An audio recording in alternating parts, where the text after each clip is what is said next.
I think, like a lot of other people, running was a way for me to deal with a traumatic experience.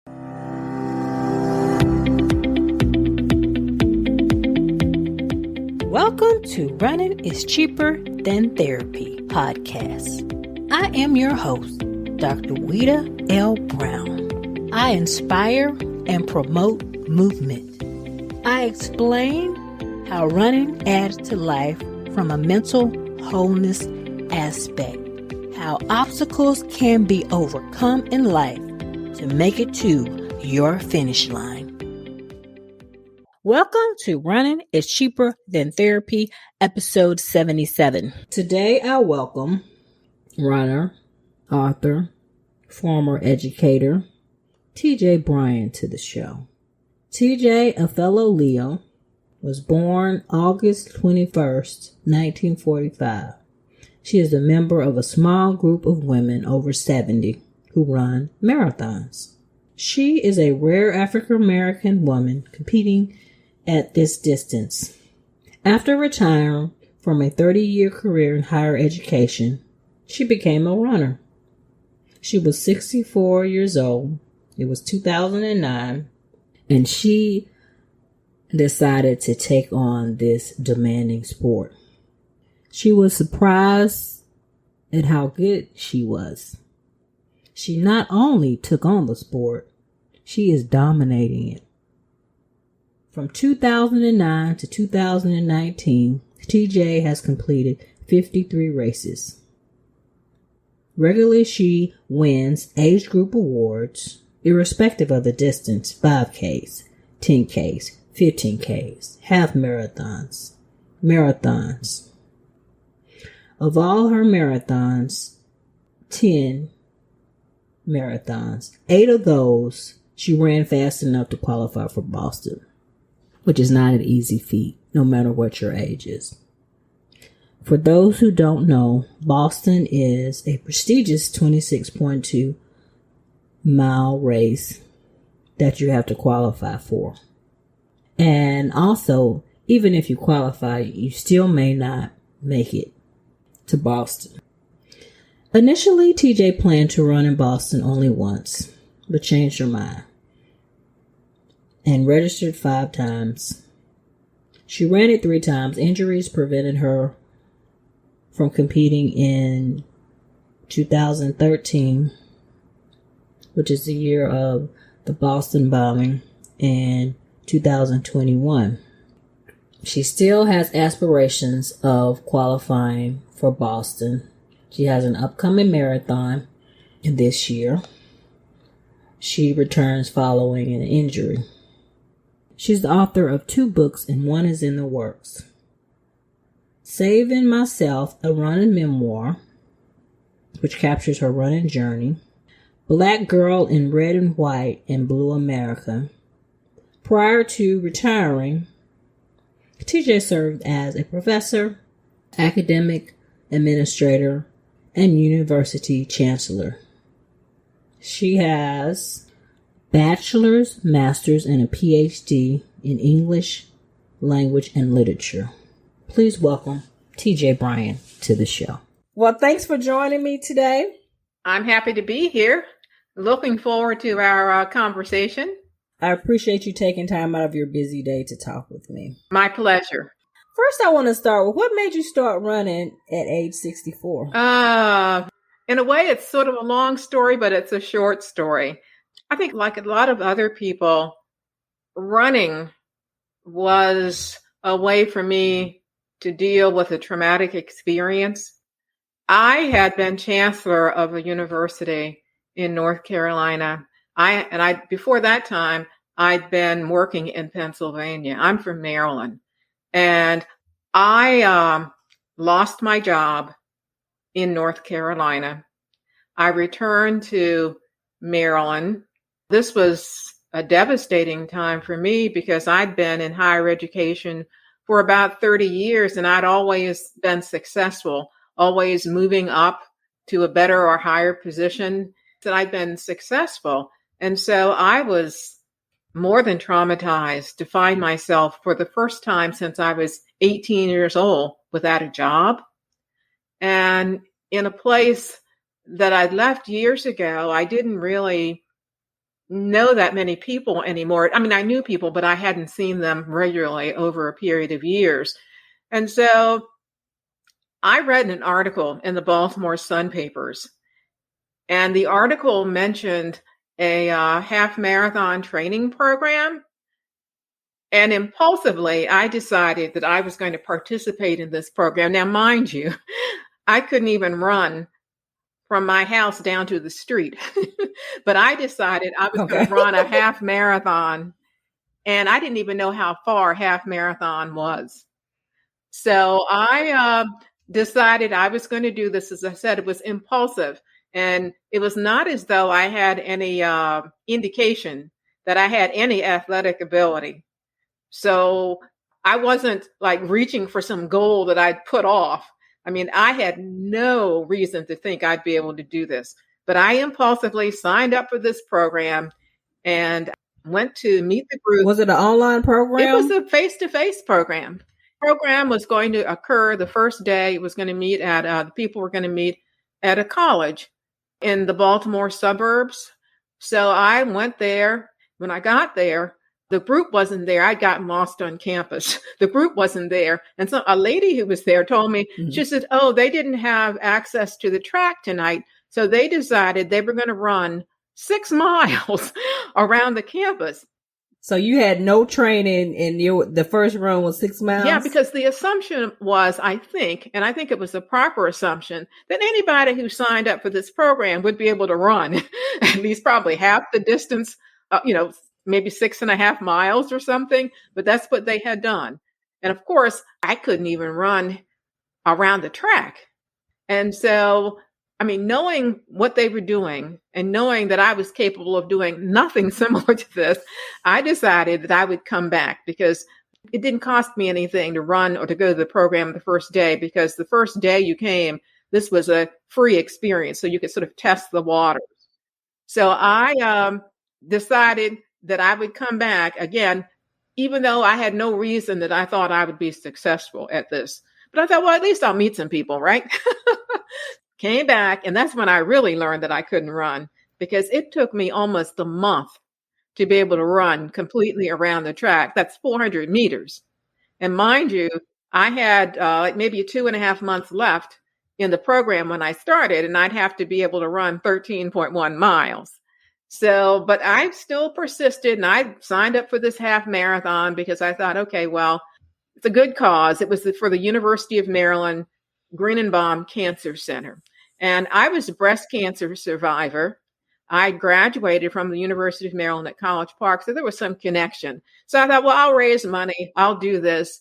And, if nothing else. And I had one simple objective. I did not want to be the last person to finish. That was my objective. And so that's how I started. I mean, I started, and I was the oldest person in the group. I'm almost always the oldest person in groups, but I stuck with it. And I finished the program. I ran the half marathon. And amazingly, I was the fourth finisher in my age group of 12 women in the half marathon. Okay. Which was surprising. So how long was the program? The program was about 3 months in length. When I started with the program, the people had already met once before. So I was in the program for maybe close to 3 months. So you progressed from nothing to a half marathon in 3 months. That's impressive. And when I came through, the person who was teaching the course was on the route when we ran by. And when I came by, he said, well, I didn't expect to see you at this point. I was kind of ticked off the comment, because that was hardly a statement about what he thought my competence level was. Mm-hmm. But, we ran as a group twice a week. We ran on the track for speed work, or for some of us, no speed work. But we ran on the track once a week. And we also did a long run on a trail once a week. And on the trail, because I was so much slower than everybody else, I ran by myself. But I was determined that I was going to complete the program and not embarrass myself at the end at the race. But it was a good experience, and I learned a lot about myself and about my willingness to do things that I really wasn't sure I could do. I had been the perennial last person chosen for every athletic team when I was in school. So I was not some late bloomer. I don't even know that I had a bud. so, yeah, so, so I didn't think there was anything there to bloom. But as I said, it was the beginning of something that I've continued. For all these years. You started in 2009. Is that correct? I started in 2009. So I've been running for about 13 years now. I will be 77 in 3 weeks. I started running then. And as I said, I'm still running, even though I've had interruptions because I've had my share of injuries. Mm-hmm, yeah. I have run in 54 races during that time.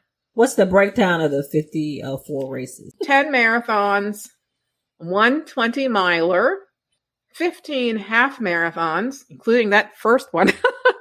I have done one 10-miler, 1 15K, 2 10Ks, and 24 5Ks. And that's a lot in 10 years. I started running in 2010, and I haven't done half of that. Now I'm listening to you. I want to know your story. Oh, okay. I said we have a lot in common. I started running at a chaotic time in my life, too, after my mother passed away with breast cancer. I was depressed, and I started running just to lose weight, but I found that it helped my mood, and not only I lost weight, I had friends who became family. And also I read in your book that you had plantar fasciitis, which I had for 2.5 years and a stress fracture. And I've had a plethora of other injuries as well, mainly from running, but I do triathlons now when I get other injuries with running plus other random other stuff. But almost all of my injuries have been tied to my feet. I have had plantar fasciitis, I think 4 or 5 times. I broke my toe when I was running. Apparently that was more of a stress fracture. It had been breaking over a period of time. And I reached the tipping point a couple of years ago and it just broke. And of course I couldn't run for a while. And most recently, I broke my foot. How'd you do that? It was stress fracture? It was an acute injury. Okay. I took my eye off the ball. I tripped over a sidewalk, tried to catch myself. And when I tried to catch myself, I broke my foot. It was very close to a Jones fracture. Since you're a physician, you know a Jones fracture is very difficult to heal because of the lack of vascularity in that area. I broke my foot in August 2021 when I was training for the October 2021 Boston Marathon. And I was not able to participate because I couldn't train. So I've been running again now for a couple of months. And I've done my first race. I did it about a week or so ago, my first race since I broke my foot. I did a half marathon. What was the last race? Half? Okay. It was the Presque Isle Half Marathon in Erie, Pennsylvania. Mm-hmm. The half marathon is a good distance for me, but I like to suffer, I guess. That's why I keep telling people that the marathon is my favorite distance. Why is that? I don't know why. I don't know. I actually run really well until I get to about 16 miles. And I have not so far been able to escape, the bonk. When you bonk at about 16 miles or so, or 20 miles. So I haven't been able to beat the bonk. I've tried. So maybe that's why you keep doing them. You're trying to beat the wall. Yes. Because I enjoy half marathons more so than marathons. But I kept doing marathons. I haven't done one since 17, outside of Ironman. But it's because I want to keep doing them till it's perfect. I get my time, my perfect splits. So I keep doing them, but they never happen. But half are more fun. Only race I had where I didn't hit the wall is when I did Berlin, because I used it as a training run for Chicago because it was 2 weeks away. And I just ran for fun. I didn't care about time. it was the best, but my time was really awful, but it was the best feeling. I had the most fun. The Berlin was great because people were cheering in German. I don't know, but because I used to run walk. So every time I ran, I passed people, and every time I passed people, people were cheering. I'm like, they're cheering for me. So I looked around. I'm like, nobody else is there. So it was fun. I would love to do Berlin. Now it's a lottery. When I did it, it wasn't. So it was easier to get. It seems like all the majors are lotteries now. Well, I just so admire you triathletes. I can't swim. I couldn't. I just learned how to swim. I mean, I took lessons as a child, but I couldn't really swim. It's something about doing something that's kind of scary and challenging and overcome it, even though you're still kind of scared. That, I don't know, it helps me in life, because life sometimes can be overwhelming. That's true. Certainly that's true. I on one of your programs, I know that one of the somebody who'd been in an Ironman was talking about being in the open water, and people sort of inadvertently kicking you, or you not being able to see in open water. And I thought, oh gosh, I can't even swim in a pool. That can happen in big races. If I ever do one, it'll have to be the gym kind, the gym triathlon, when you get in the pool. And they have those start. My first one was a pool. At first two were in a pool, and it was so shallow you could walk, because one of the guys was like, you can walk. I'm like, I'm trying to swim. I know I'm not going to win the race. I'm trying to swim. So, because they counted your laps for that one. And some of them you swim one lane, and then you kind of cross and you swim another lane, like in a little serpentine fashion. But most of the indoor ones, you just go back and forth and they count your laps. Yeah, I didn't realize you could walk, but somebody told me, actually, there was one that was outside that I was a spectator. I learned, it was in a park, and I learned that when I was watching that race, I noticed that some people sort of walked more than swam in the pool, but apparently, and they were not unique. There were a couple of people who did that. I mean, most of them swam, but a few didn't. But they covered the distance. Yeah, I mean, because that's what he was saying. I'm like, I'm trying to swim. I mean, like, this is practice for the real thing. Because I can't, most races you can't. And most people swim faster than they walk in an actual lake, because it's usually muddy or rocks. So it's really not good to walk. They basically, because my coach always tells me to swim until your hand hits the bottom. And that's when you stand up and run out when you're doing the race. Well, you were mentioning what I wrote in the book. And the book, of course, is Saving Myself One Step at a Time. That I had mentioned that I had a near drowning experience when I was a child. And I was traumatized. I was so traumatized by that experience. I was even afraid to get, to hop on a boat and to hop off. I was so afraid I was going to fall in the water. But I want to learn how to swim, and I plan to go back. I've been taking swimming lessons, and I still can't swim, but I still want to learn, because I'd like to think that if I were in some situation, I'd be able to save myself. If I were in the water, that's my motivation more than, any kind of sporting competition. I think it's finding the right coach, particularly when you're learning as an adult, because I took lessons as a child, but I think he instilled more fear into me than the fact that I could swim, because he threw us in the deep end and I made it to the shallow.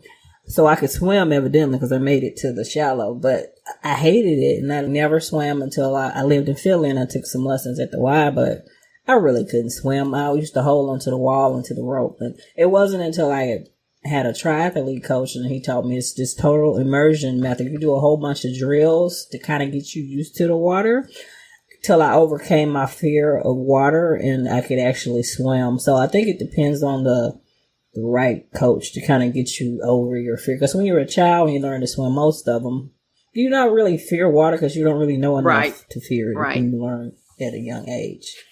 I also learned how to bike later in life. I don't know if it was not in Saving Myself One Step at a Time. I have another book, which is Black Girl in Red, White, and Blue America. And in that book, I describe my experience with biking. I actually went to a biking instructor, and he told me, he said, "You're the oldest student I've ever had." And again, too, with that, fear raised its ugly head, because he would tell me, he says, "You're so nervous and so tense when you're biking. And he said, and you're a really good biker. I did it, but I was afraid. And actually my first lesson, I gripped the handlebar so tightly that my skin started to peel, Mm-hmm. and I had on gloves.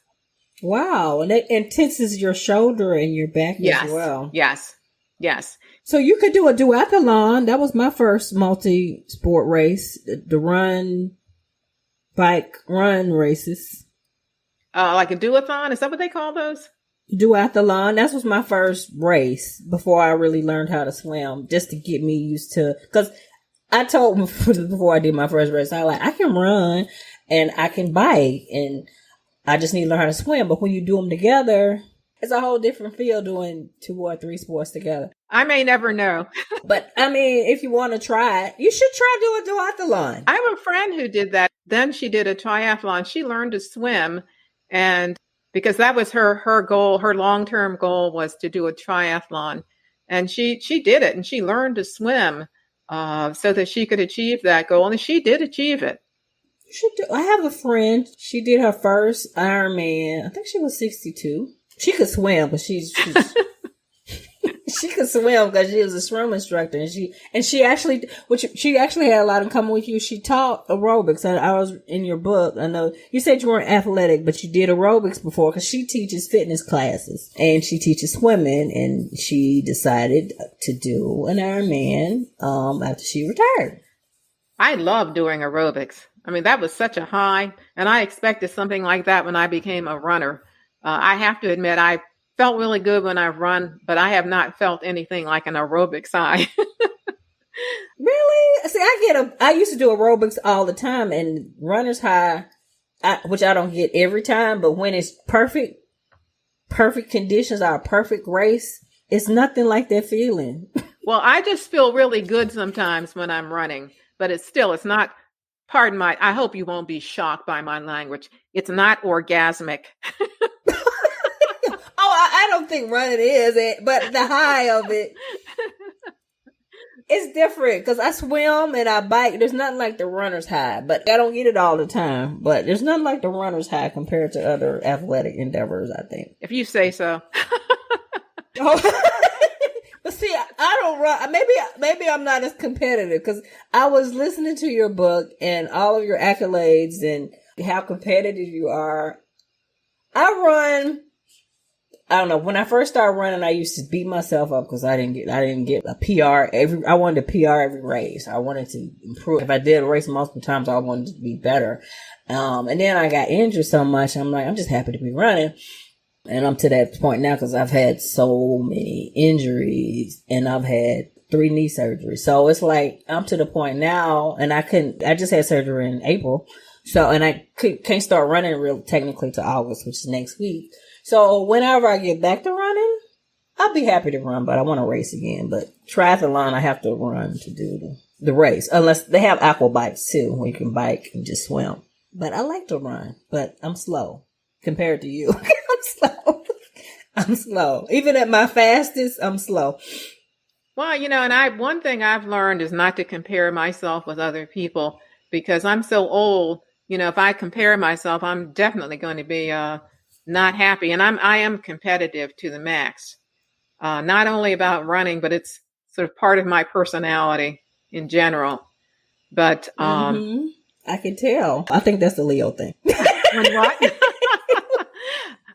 And sometimes even comparing, because I listen to a lot of podcasts, comparing yourself to other people, like say a bike or run, it could have been 100 degrees and 100% humidity. It could have been a hilly run and you run in this flat route you run every day. So it makes no sense to compare yourself to other people because you don't know the conditions, Yeah.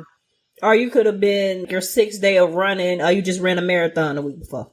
Yeah, and it does. I'm tired today, for example. I ran a half marathon a little over a week ago, and the conditions here are horrible today. The humidity I felt as though I couldn't breathe because the humidity was, and I came back home and my husband said to me, he said, "Oh my gosh," because I looked like somebody dumped water on me because my skin was so wet from the humidity. But you're right. I mean, the conditions make a major difference. I know that from running Boston. Well, see, tell me about your first time running Boston. What was the experience? Just, I want to run Boston one day, but I probably have to do it for charity. I'll be like 90 years old if I still running because I'm too slow. So I want to do all the majors. I mean, I loved Boston the first time I ran it. That was in 2011, and the weather was wonderful that year. The tricky thing about Boston, you were talking about conditions. The conditions at Boston are so erratic or so, they're so inconsistent. In 2011, the weather was great, but in 2016, when I ran it again, it was hot. And you just don't know what to expect there because of as I said, because the weather is so different from year to year. But I enjoyed the experience because there was so much crowd support, and lots of little kids running along, wanting to slap hands with you, and lots of people, lots of spectators who are out there really into the race. And so that was and for many people, I know Boston is an ultimate goal because you have, as you have to qualify to run. Yeah. Mm-hmm. And I liked the course. I thought the course was fine. I didn't even know when I got to Heartbreak Hill. I didn't even know I was there. People talk about, the hills. And there are those hills. Mm-hmm. You like hills? Do I like running hills? You like running hills? Some people don't. I don't really like them, but it was a good weather day and I trained. And so I don't mind hills, but I'm not bonkers enough to choose an uphill race, if I can run something with declining elevation, because then my times will be better if I run, on a flat or a downhill. In Boston, the first year I was, with the weather being good, I just loved the conditions and the course didn't seem that difficult. But in 2016, when I ran it when it was warm, that course seemed so tough. And I just wondered if I'd run a different course in 2011, when I thought it was not that difficult. And Boston is sort of a, rolling course with the hills, but it's a course that you have to train for, I think, specifically by trying to include, similar terrain in your training runs. I should say too that whenever I race, I always find out what the courses are like so I can practice, come up with little routes near where I live that are similar so that I'm really prepared for what I'm going to face on race day. One of the reasons I did the half marathon, the Presque Isle half marathon, was that I've signed up for the Erie Marathon in September, and it's on the same course. And I did the half marathon as sort of a preview of the actual marathon course. I actually, maybe I'm actually so delusional, I actually have aspirations to run at Boston again. Why do you say you're delusional? I said that because some people might question why a 77-year-old woman would aspire to Boston again. But of course, when you're older, you get the benefit of those easier qualifying times. To qualify for Boston as a 77-year-old, I have to do a marathon at 5 hours and 5 minutes, which wouldn't have been much of a challenge if I hadn't broken my foot and if I continued to train. I've just lost a lot of speed and endurance, during those months when I was unable to run. And of course, that's expected if you don't run for months. Yeah, yeah. One of the things about running as an older person, I was out running. I had done a 16-mile run last week, and one of my neighbors, people are so interesting. He was walking on the trail where I was running, and I came up from behind him, and I said, "Oh, I just finished 16 miles." And he said, "Oh, you need to remember you're not in your 20s anymore." I'm thinking, I could be in my 50s and walking like you. Isn't that terrible? People say some strange things. I know people do, and I don't wonder do they realize what's coming out of their mouth. So, what else is on your bucket list? What's on my bucket list? As far as running. I'd love to do Berlin. I want to do Boston again, and I'd love to do Berlin. I have never run in a marathon outside the U.S., and I've certainly read about people who've done different continents and different states. And my marathons, the 7. I guess, on the sort of East Coast. in the Mid-Atlantic region, Maryland, Okay. Virginia, Pennsylvania. I thought about have you run Chicago? Yeah, that's my favorite marathon. I've done 8 marathons. Chicago, I've done 3 times. And it's my favorite. Berlin's my second favorite. I do not aspire to New York. New York, I did. That was my last marathon. I mean, it was fun because the crowd support, but those bridges and hills killed my legs. I was thinking I can imagine running the Baransaw with the Varus. What is that bridge? You know the one I mean. I think it starts with the V. I don't even know all the bridges, but it starts off on a bridge. It starts off on a hill. Right. It's one of the early ones. Okay, because I think I'm around mile 13. I was kind of done. I started cramping. Then I sprained my ankle for maybe a week or 2 weeks before the race. And I'm like, I'm still running because I had to defer, I think the year before. I think I had plantar fasciitis or some other injury. So I'm like, I'm running this race regardless. Might have not been a good thing. I was almost crying at the end of the race, but I made it to the finish line. I know that lots of people pine. They really want to run that. And I'm thinking, oh, yeah, I could see myself running over the Verrazano Bridge. I don't think so at the beginning. Yeah, it's challenging, but I like the crowd support. And at the end, because I know a lot of races, I think it was Tokyo where they'll pull you off if you don't make certain points at certain times. At the end, the crowd support is great. And they even have some professional runners actually cheering people on at the end of the race. Like just regular runners coming in, people clapping for you. The head of the New York World Runners Association is still there toward the end, like when it's dark, when most people are gone. So I love the crowd support, but you start late though with the whole going to Staten Island. Because I think I didn't start till 11 o'clock when I ran it. You were talking about injuries. I have missed lots of Bostons because of injuries, not being able to train.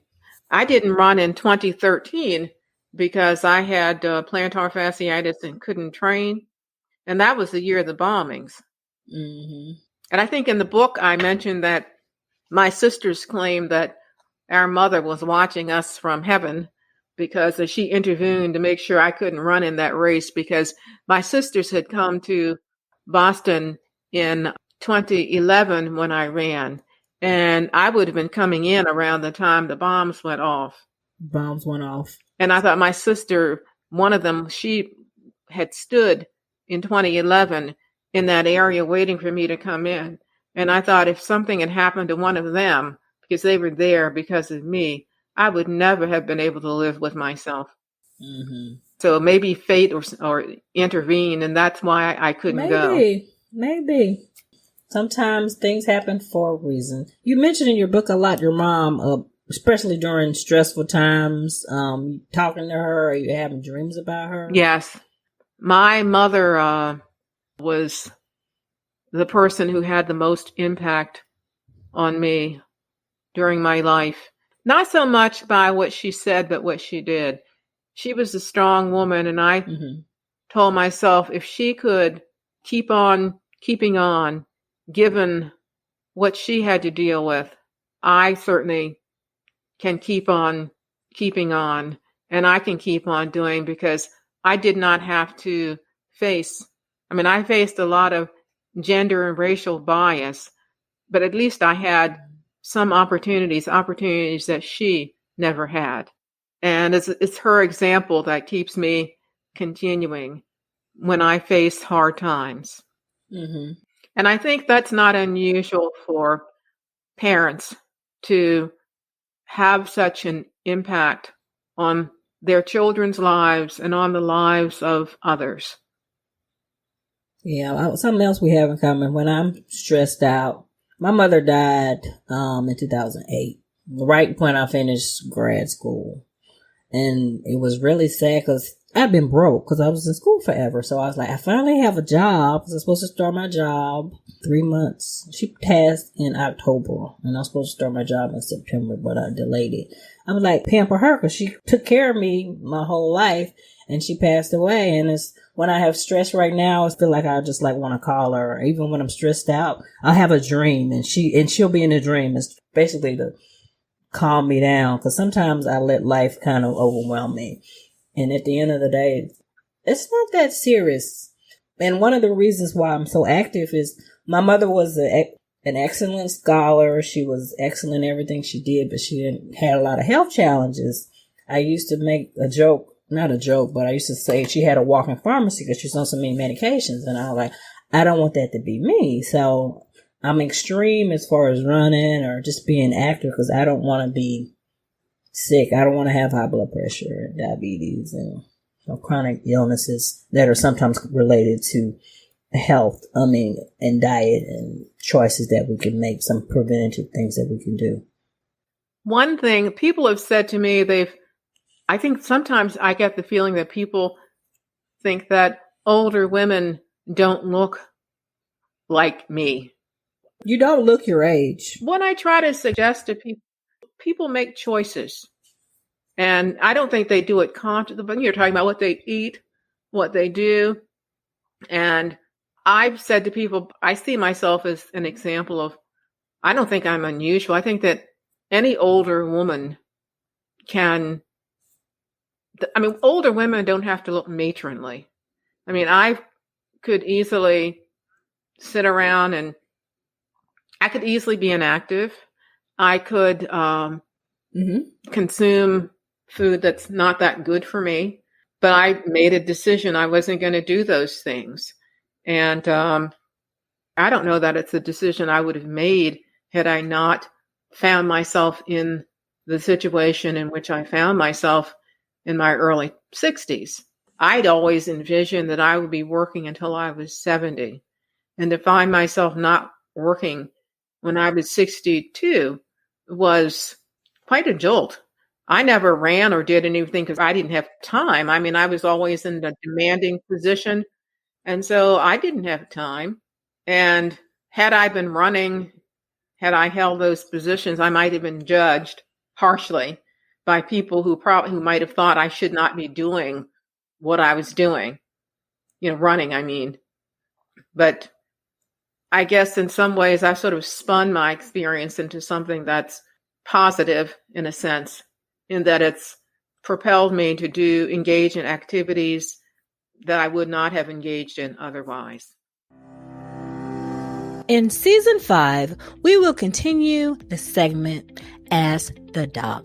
If you have any questions related to musculoskeletal health, please email me, send me a message via social media, or click on my website and leave an audio message. Select messages will be answered on the segment. Yeah, I always say that we have our plan and God has his plan, because sometimes the things we see in life that are negative or kind of disastrous is in some ways kind of funnels us into greater things or into where we're supposed to be. You may not realize it at the time that sometimes in tragedy or in chaos that something positive is formed. When I was doing research for this interview, I Googled you and discovered you have a Wikipedia page. Yes, I do. So, and I see that you're not only an educator, but you were the first African-American woman to be elected by the University of North Carolina Board of Governors to serve as chancellor, which I was impressed. And I think the same tenacity you took in your professional career, you take in your running career. Because I was looking up listening as you prepare for race and how you go above and beyond a lot of runners to achieve your goals, to knock off those seconds, those minutes to qualify for Boston. As I indicated, I always try to do reconnaissance of the courses so that I can be prepared. I was telling my husband this morning when I finished my run, and I told him that when I got the end of the Erie Marathon, it's going to be about a 20, I guess maybe it's about 0.2 of a mile uphill. And after all that running, the last thing you want to do is discover that you have an uphill finish. I was shocked because I told you the Presque Isle half marathon that I ran, I did that so I'd know about the marathon course. I felt as though I'd been tricked when the half marathon was over and we made this U-turn. And I said, oh no, I can't believe we're going to end this on an uphill. And Mm-hmm. since I know what it's going to be like, the end of the half marathon is similar to what the end of the marathon is going to be. I'm actually out there this morning consciously practicing running uphill after a long run.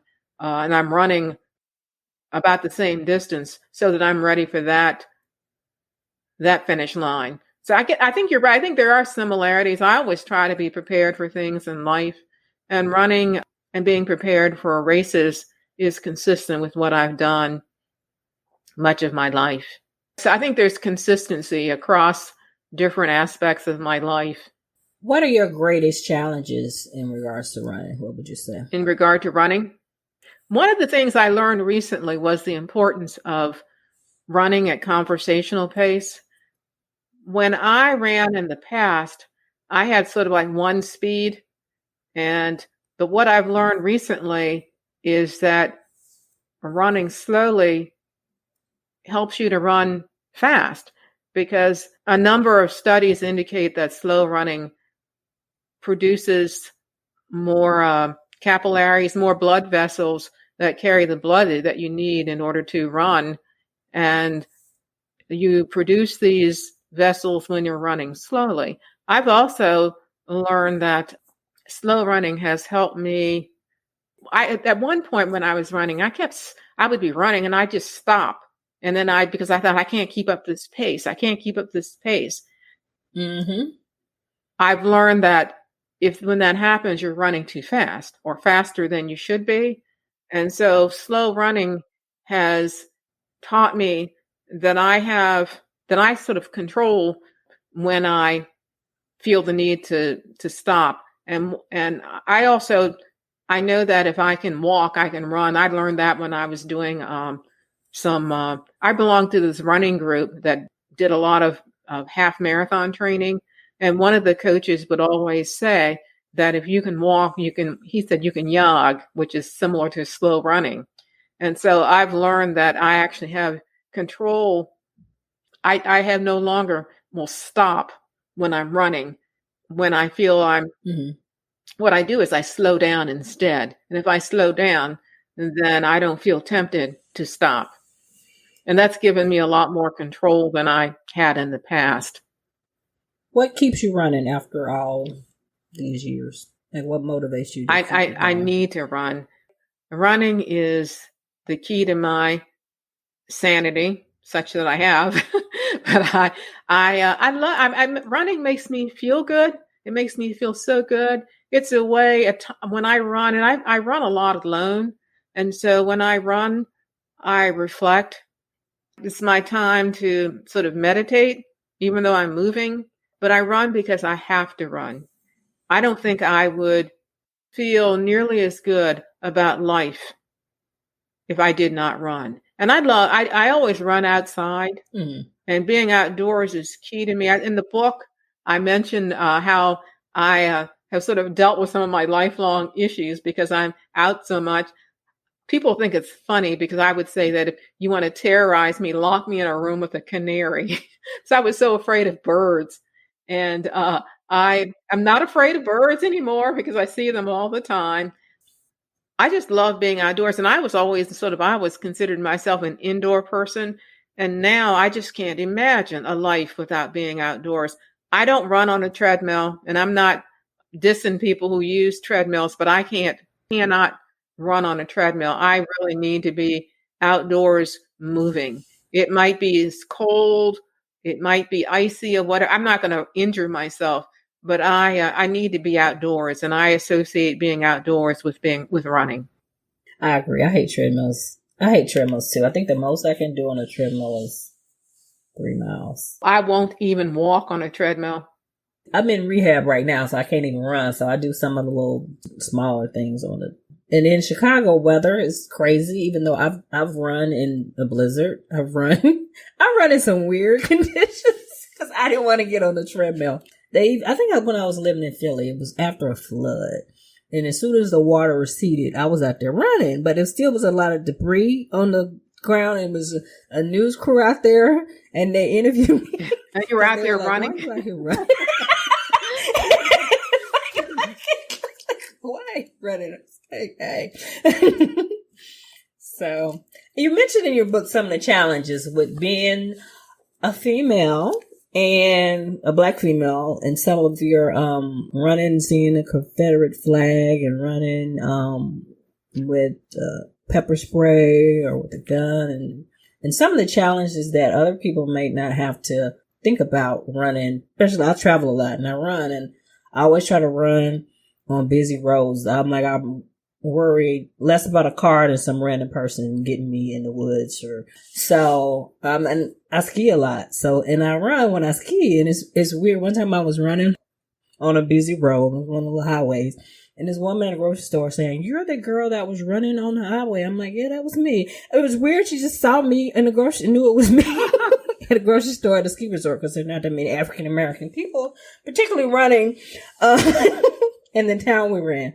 But can you just speak about some of the challenges that you experienced over the years, being black female, or even just being older? I mentioned you were running in races and had some issues with urgency and things that some people might not even think about that you have to be concerned with. Yeah, a lot of people don't. I mean, in terms of sort of feeling vulnerable as a woman, I think I'm not unique. I mean, I think that people see you, if you're by yourself, they see you as being vulnerable. And I'm very careful when I run. Again, I run alone a lot. And so I make sure that I run in neighborhoods where people are used to seeing me. So I'm not an anomaly, because they know I live nearby, and they know they've seen me so many times that actually some of them tease me. And one time I stopped to walk, and one person said, "Are you okay? You're walking. We never see you walking." And so, but I do feel vulnerable when I run on, for example, the trail that's near where I live. And nothing, as far as I know, has happened there, but that doesn't mean that something can't happen, that you won't be part of whatever happens. I would much rather be with somebody else when I'm running on certain sections of the trail, but I really don't have that many options in terms of people to run with. My husband used to run with me on that trail, but he doesn't want to run with me now because he claims I'm faster than he is. But he also says that I'm always changing the plan, and he is very much sort of, we said we're going to do something, we should do it, and I'm always like going rogue on him, or becoming a little maverick and changing the plan. So he's not wanting to run with me anymore. But I do encounter strange situations. I live in southern Pennsylvania, and Pennsylvania has a lot of hate groups. And I was shocked because I have encountered Confederate flags on that trail and going in both directions. The first time I saw one, I was actually, I was shocked, because I'm not naive enough to think that such flags would not be in this area, but I associate the Confederate flags with, the southern part of the U.S., but they are rampant in Pennsylvania and also in certain sections of Maryland. So I didn't like that, because it's a terrible feeling when you see that and you know that flag is a statement about you and your people. It's alarming. It's alarming. It's distressing. And I shouldn't say that, but in a way you feel as though you're in some way responsible for this just because you exist. Mm-hmm. But I've had some interesting experience running alone in the city, in Baltimore. And when I've sort of been followed by people, and one time I had a man stop and offer me a ride. I was offended because I was thinking, do I look like I'm lost? I've had that too. I mean, as if I would accept a ride from a stranger. As I was offended because I thought he was making a statement about my ability to endure my run or to keep on. I'm thinking, do I look like I'm fatigued, or what does this mean? In a way, it's interesting to me that I'm running, since I don't know about you. Did you have role models when you were running? I mean, when you started running and biking and swimming? I didn't. No, just people I meet, but no, not anyone in particular I mean, most track star are like a short distance runners, but nothing like for as long distance running. Well, I think when I was growing up, I mean, when I was almost 40 years old, when the women's marathon in the Olympics became a thing, I was out of college when Title IX was passed. And when I was in my younger years, that was during a time when the Amateur Athletic Union was saying that, women were not able to run, and women were limited to a short distance even on the track. And certainly African American women, I didn't see anybody much running, males, and I didn't see people of any color running because running wasn't a thing when I was growing up.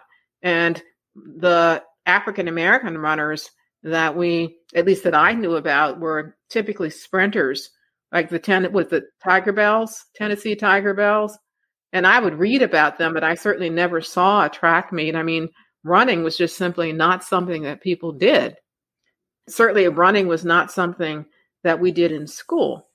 And if we had done it in school, probably we would have been running short distances, and I'm just not a short distance runner. Mm-hmm. Yeah.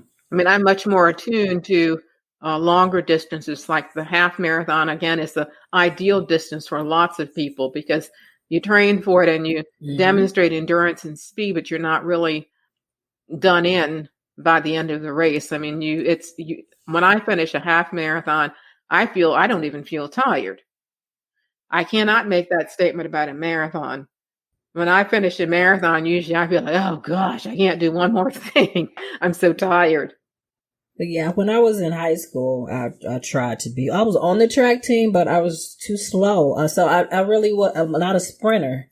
They didn't have cross country in my high school. Now they do. My goddaughter ran cross country for a little while, but it was short distance and sprinting, and that wasn't me. And still, now I can run longer than you, but not faster. I can probably catch you at the end, but that wasn't me as far as the speed.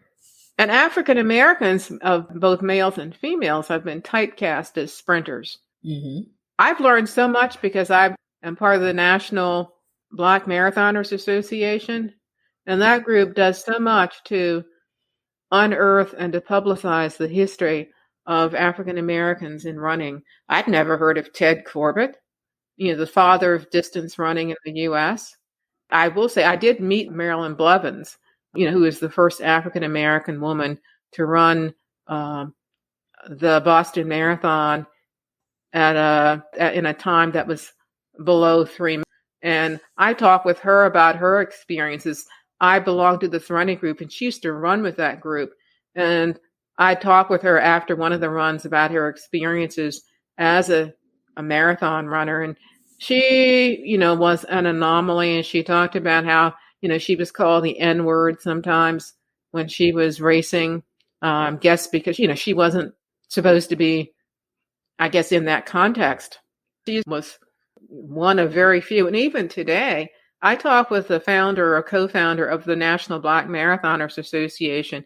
And he told me, there are very few African American women who are running marathons or even, frankly, even half marathons. He told me that, the percentage of African American women over 70, for example, who are running these distances is so small. Well, we know that in the general population, people in general, what is it? Was it 1% or something who complete a marathon? Yeah, I think because I see people say, oh, now I'm part of the 1%. And of course, they're referencing the percentage of people who complete in this country who complete marathons. Marathon. And Tony Reed, who's in charge of the National Black Marathoners Association, did some calculations for me. And he was saying that 1 in 45,000 marathoners would be a Black woman over 70. So I guess I didn't do the percentage, but that's a really minuscule number. It is. And when I did Boston, at first, I didn't see very many African American women. The last time I did Boston, I saw more than I did then. And I think that's, of course, through the efforts of groups that have encouraged women to race and women of color. like Black Girls Run. I've never run with that group. Have you? Black Girls Run. When I lived in Philadelphia, which is where I started running, I ran with them sometimes, but I was running with this other group, which was called United Nations, because it was interesting. Out of the group, when I started running the United Nations, it was 2 African Americans. The rest were either from the Caribbeans or African. We had one member from the UK, Vietnamese, but that's what we would call the United Nations, because there was only 2 Americans actually in the group. The rest of the Black people of color, were from other places. When I first started running, I actually ran with a group of women, and I joined a group, the Baltimore Pacemakers, and a group of women in that group sort of decided to do their own thing 2 days a week. And I started running with them. And we were sort of a United Nations of sort. One woman she was born in Japan, and she ran with the group. I was the only African American person. The other people were like Italian Americans, and one was a Greek American. They were so supportive and encouraged me so much, because I didn't run that fast at the beginning. I remember one time we were in a park, and they were running, and I was with them, and I was kind of far behind because I was slower than everybody. And these runners came by that we knew, and a woman in that group she says, "Are you with them?" And I said, "Yes." She says, "I didn't think you were because you're so far behind." And I thought, thank you. I was really insulted. That was not nice. No, people say some strange things. People are. I think some people are just nasty, and most runners I think are nice and well genuine, but some runners are kind of elitist and look down on people who are slower than them or don't, run a 7-minute mile or whatever, which I never have. So, which I think is bad for the overall sport. I think it should be inclusive, because people run for different reasons, Oh, they do. And I think that typically, I've met some wonderful people running, and for much of the time, my social life revolved around running. Because runners would have parties and they would invite other runners.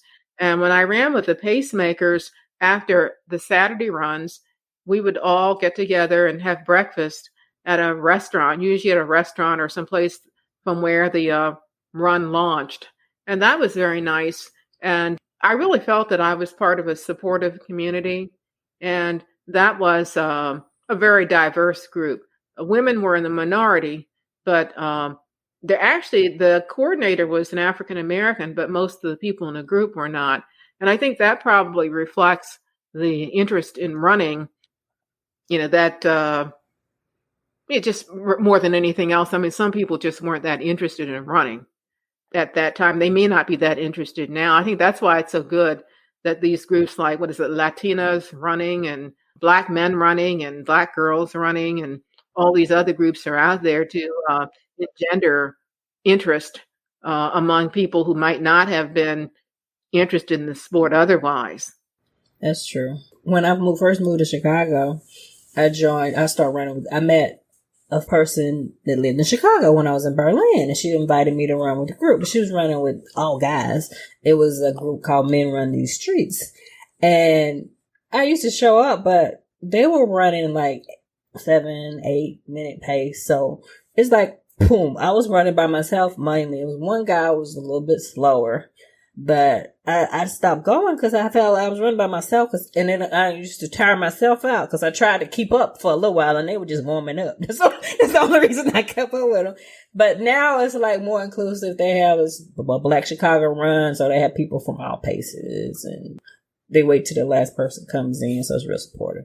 Well, I'm not that fast because I'm old, but also too, I tend to have stamina, but I'm not nearly as fast as a lot of women are. I think I hold my own in my age group, but people in my age group are, like the half marathon I did, I was in the 75th percentile of my, of my age. But So we're not women in their 70s aren't running that fast. I mean, in an absolute sense. But I'm happy with what I'm doing.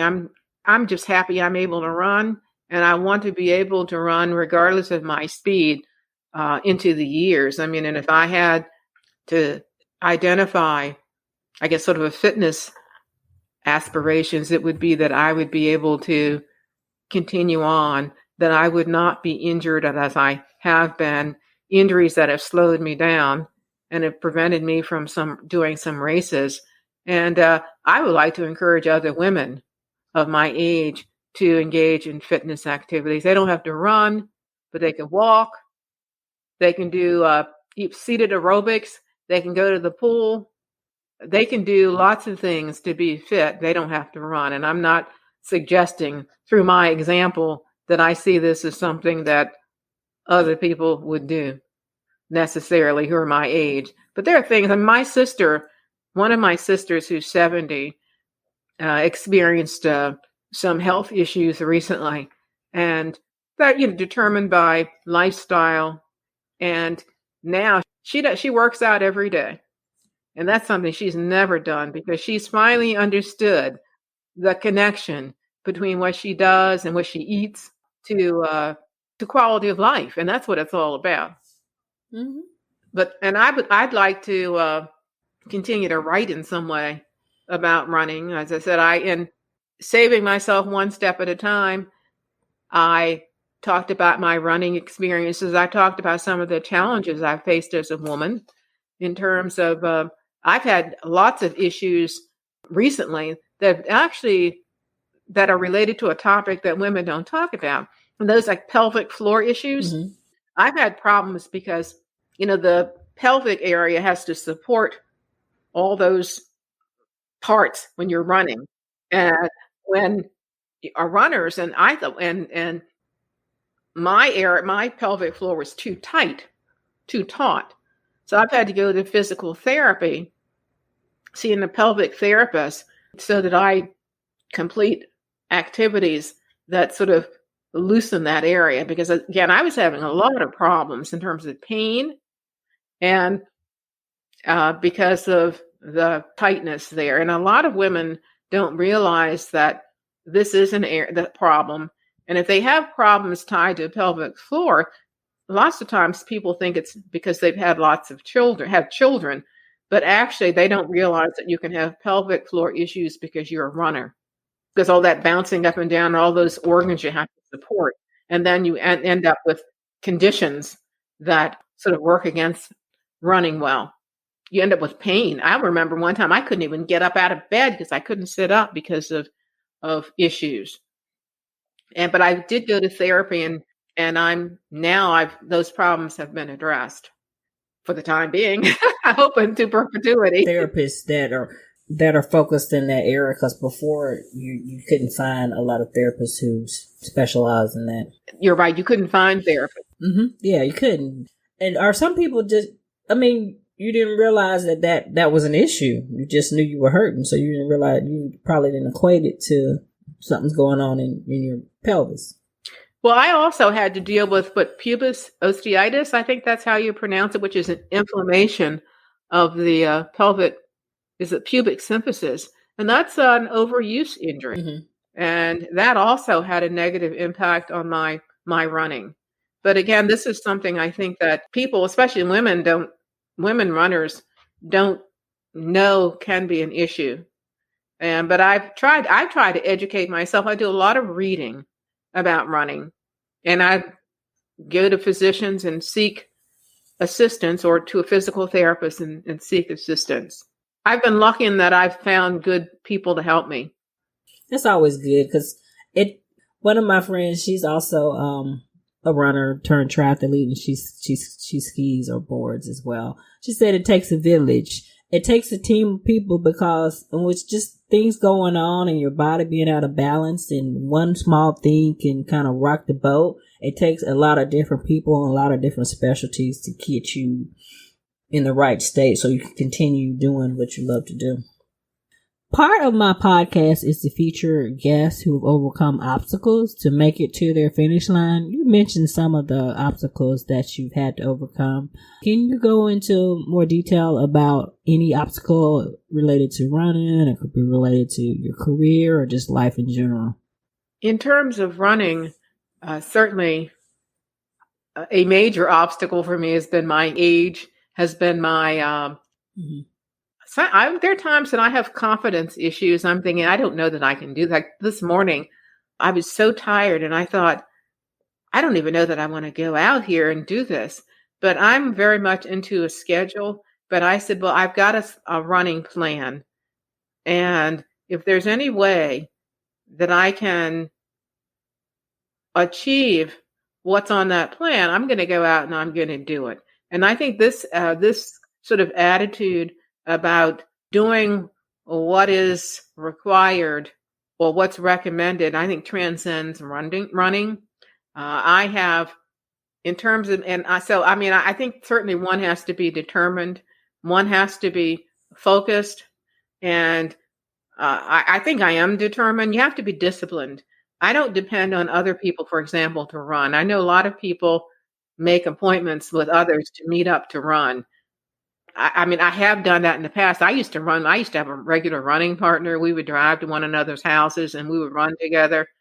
But once I didn't have that, I didn't stop training and adhering to my schedule because I did not have somebody who was holding me accountable. I hold myself accountable for my running and for other things, also for other aspects of my life. It would be very different. It would be really easy for me to say, okay, you've injured yourself all these times, you can't come back.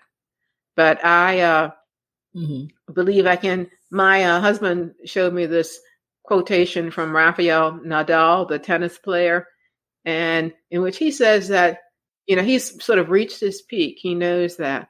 But every day he gets up and he goes to practice believing that he can improve. I sort of follow that. I mean, it would be easy for me to say, okay, you're old, you're almost 77 years old. You're never going to run as fast as you ran in the past. Not that I was burning up the streets, but it's discouraging. It was discouraging to me because when I did my half marathon recently, I think I was about a minute or so slower than the half marathon I had run most recently before I was injured. And so, but I told myself, when I go out and I run and I'm thinking, I don't know if I'm going to get back to that speed, but I'm certainly going to try.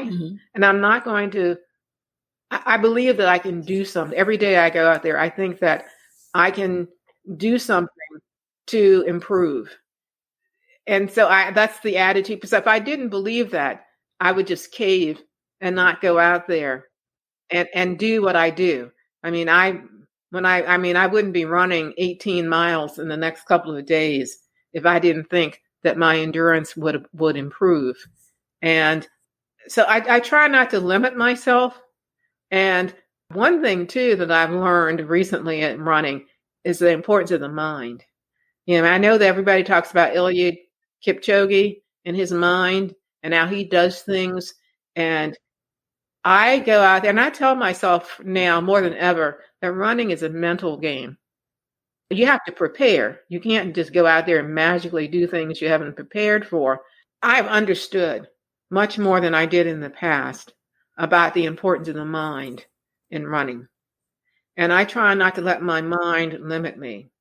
Again, I don't believe in magic, but I do know that if I believe I can do something and if I've prepared myself, then I can do it. I mean, I believe that I can do this marathon in September, not magically, because I will have to train. I have to put in the time. I have to put in the hard work. And I think that attitude permeates everything that I do in life. And certainly as a runner, I think that one has to understand that the mind can limit you, but also you can use the mind to achieve. And sometimes I think I've been using it like, sometimes to sort of limit me and what I could do. But now I don't believe in magic, but I think that if I put in the work, and then on race day, I think I'll be fine.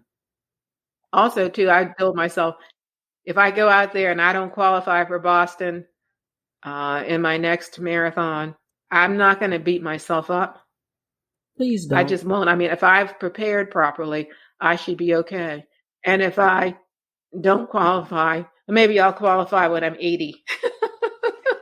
When I will have aged up, and maybe I'll get more than 5 hours in 5 minutes. I believe in you. And let me know the next time you go, because I've never been. I really want to go just to experience, even if I don't ever run the race. I want to go and be a spectator. Because I just love, even like when I'm injured and can't race, and then I go and cheer on my other friends, it gives me life. It gives me, I feel like I'm a part of the sport, even though I can't really do it because of injury or whatever. But it helps motivate me to get out there and to keep trying to improve, to get back in the game, so to speak. Yeah, I like to volunteer for that reason too at races. I mean, that really puts you in connection with your family of runners. I haven't been volunteering as much as I used to in the past, but I'm going to get back out there and do more of that. I mean, give back to the sport in that way. So I'm always conscious of all those people when we just did the half marathon, all these people out there on the course, at the water stops. A lot of them were high school running teams, and they're out there early in the morning for, along with a bunch of other people helping. And, and so I believe I need to give back too in the same way. If present day TJ could go back and talk to your younger self, what advice would you give yourself? In terms of real world, I think that I would tell younger TJ that she needs to know what she's getting into before she does some things. I went to the South, the deep South, to work without really understanding the context into which I was moving. And I thought I understood it, but I really didn't. So I think I would tell younger TJ that she needs to understand context, and she needs to understand politics in certain settings more than she did. She also needs to know that sometimes in certain settings, if you're an outsider, you may not be welcome. And I would also try to encourage her to learn how to implement change a little more in a little more politically astute way, so that she's not seen as somebody who is really rocking the boat in such a way that other people see you as almost an enemy. And that's not related to running. I would say that in running context, one thing I do is I do try to understand the context in which I'm going to be working. I mean, I do that by doing my reconnaissance of courses, by talking with people who run races. There's some races I haven't run because people who have run them had told me not to run them. Yeah, and one of them I remember, and I shouldn't mention it, a person told me about a race that I shouldn't run because he said that the weather was so unpredictable and the winds, and because the race occurred near, I think, water or something.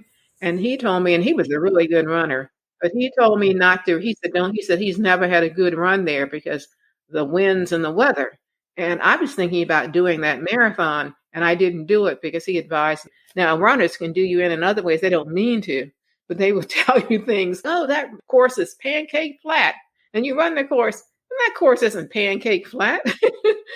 Yeah, maybe it depends on their context. I don't. People think it's flat, and I'm like, Chicago's flat until you get that last 0.2 miles. that last hill. Chicago's flat until you get to the 0.6. Oh my! 26.2 to 0.2. The last, it's a hill. I run up it all the time because you run up a hill and you make a left and you're at the finish line. So it's like a hill right at the end. Oh my heavens! I had the impression that it was flat or downhill. The last part. I run that hill all the time, so I'm used to it because that's part of my little route because I live close to downtown where the race is. But that's not flat. And your legs are shot by then because it's the end of the race. But after you get up there, you turn left and you're done. But you got to get up that hill. Yeah. Well, this half marathon that we just did, I had no idea that there was an uphill finish. And I think I told you earlier, I was shocked because I'd been told, oh, it's pancake flat. I'm thinking, what kind of pancakes are you eating? Oh, yeah. See, people. And people don't mean, but you're right, people have different definitions. Yeah. Have you ever done Marine Corps? No. It ends at a hill, too. I didn't do the DC rock and roll, even though it's not that far, because I thought if I want to see sights, I mean, one of the lures is that you see you'll pass all these sights. I'm thinking, if I want to see sights, I won't be doing it on a race.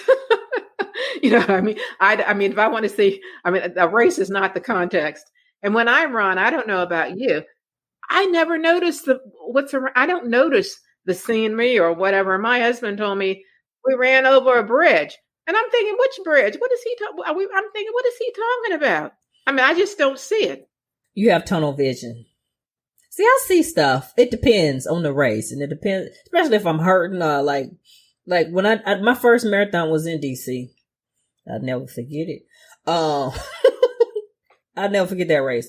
I saw a lot because I was walking because I was hurting. I had an injury like 2 weeks before, like IT band, and it hurt to bend my knee past mile 15. So I had to limp to the finish line. So I saw a lot of DC because I was moving so slow.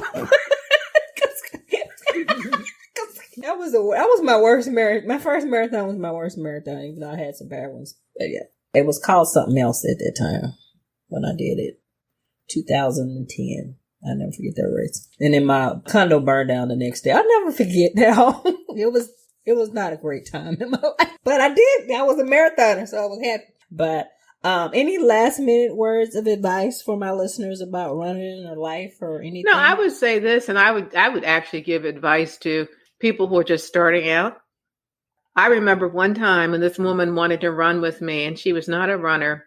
And she ran with me one time, and she never ran with me again. I think that she thought, you know, she would just. I think we were in a fitness class together at a gym, and I think that she thought somehow magically she was going to be able to run easily. I think that I would, and I encountered this a lot when I am on the running sites on Facebook, and people who are just starting out.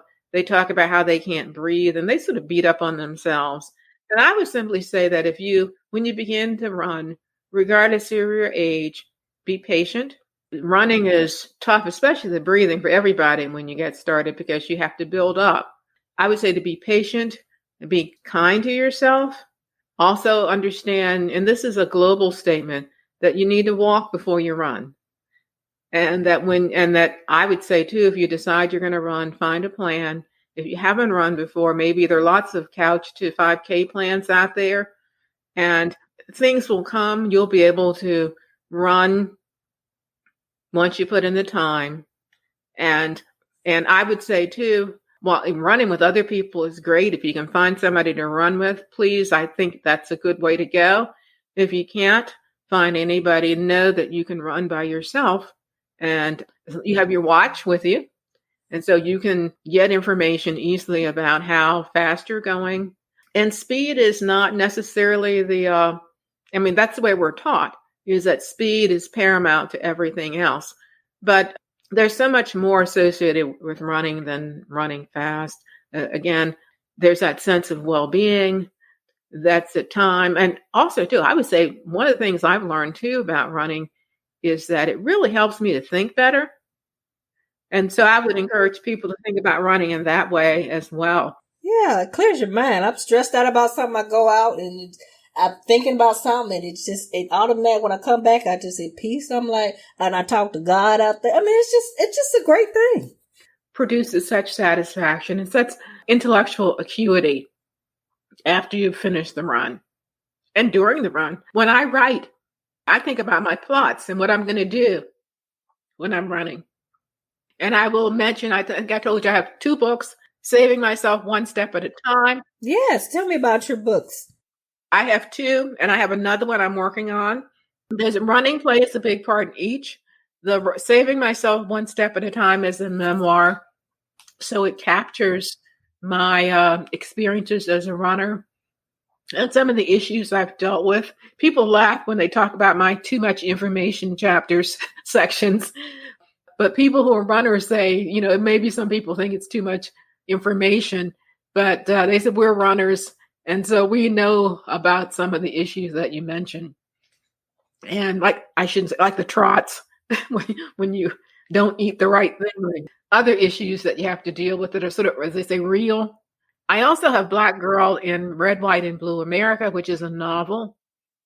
It is based in many ways on my life, and there are 4 chapters in that book that cover running. I also have information there about my attempts to learn how to swim, or the main characters attempt to learn how to swim and bike. And I have another book I'm working on now that's titled The Running Sleuths.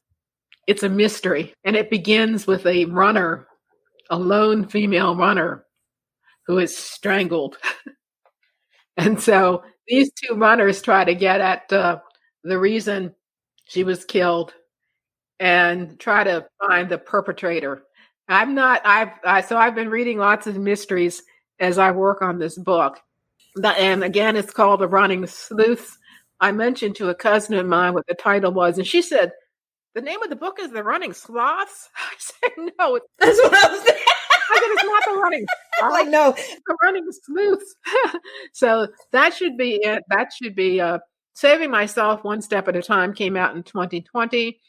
Black Girl in Red, White, and Blue America came out in 2021. And The Running Sleuths, not to be confused with sloths, will be out in early 2023. So that's what I love to write. I love to write as much as I love to run. Okay. Where can people find you, or if they want to purchase your book? My books are available on Amazon. I would hope that you'd pick them up. I mean, people who've read the book said, well, I would read the next thing you write, because, and these are tough critics. So primarily, a lot of runners have purchased Saving Myself One Step at a Time, which sells well regularly. I'd like to think that runners will be interested in The Running Sleuth when that comes out. And I'll certainly let people know when the next book comes out. And I'll do that through Facebook and through Instagram.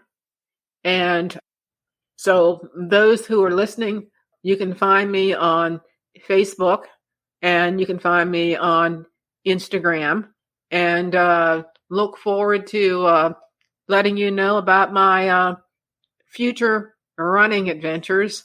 Okay. I'll put all your information in the show notes. Okay, sounds great. I've really enjoyed talking with you. And again, I'm so grateful to you for having me on the podcast. I thank you for joining me. That wraps up this episode of Running is Cheaper Than Therapy podcast. Thank you for tuning in. If you already haven't, please download Running is Cheaper Than Therapy podcast on Apple, Spotify, or however you listen to your favorite podcast. If you have any questions, concerns, or possible show topics, please email Running is Cheaper Than Therapy, OLB, Omaha Love Brown. Again, that's Running is Cheaper Than Therapy, Omaha Love Brown @gmail.com. I also can be reached via Instagram, Facebook, Twitter, LinkedIn, and YouTube. Handle We Life, We Love. OUI Life, OUI Love. Thank you, and please tune in again.